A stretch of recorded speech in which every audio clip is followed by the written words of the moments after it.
You know, my mom introduced me to a lot of sports as a kid. I did soccer, basketball, skating, and when I put the skates on, it was just a public skate on a Saturday, and it was me and my mom, and she took me, and I just fell in love with being on the ice. I guess you could say it was just kind of natural for me. I picked it up pretty quickly, and my mom thought that this was maybe going to be my sport.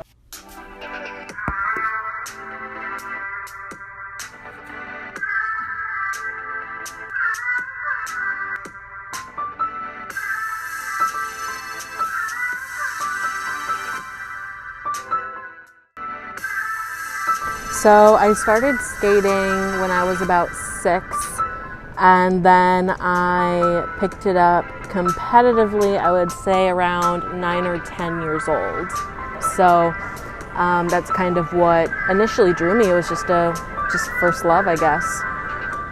That with being a full-time student, a lot of the people that I skated with were homeschooled because of the intense schedule that we had, and I was never given that opportunity. I was just thinking to myself, my body feels like it's 70 years old and I'm 14, and if I continue this, you know, what am I going to feel like at 20, 30? I mean, so the physical implications got to a point where it was starting to outweigh the positive benefits of skating. I'd say I practiced 3 to 4 hours a day during the school year. So what is that? 4 times, so 20, 25 hours a week.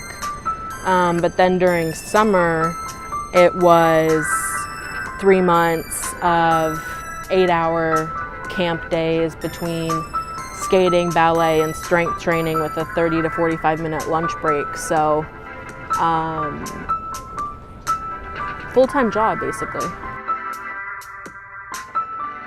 Ultimately, I had to give it up, not because I wanted to, because I felt like I had to. You know, you get to a certain level when you do your axel. So your axel is one of the hardest jumps that you can perform as a skater. And before you perform that jump, you get put on a conveyor belt for months, and so that you can practice the jump without falling. And so I remember my trainer saying to me one day, okay, I think you're ready for the conveyor belt. And it was that moment that I had waited for so long, seeing all the other girls, you know, do it, and I never got to do it. And then being able to finally get on there, I felt pretty accomplished, and that was really cool. But I don't feel like I missed out on any of my childhood. If I feel like I can still do it, then why not have a little fun while I still can?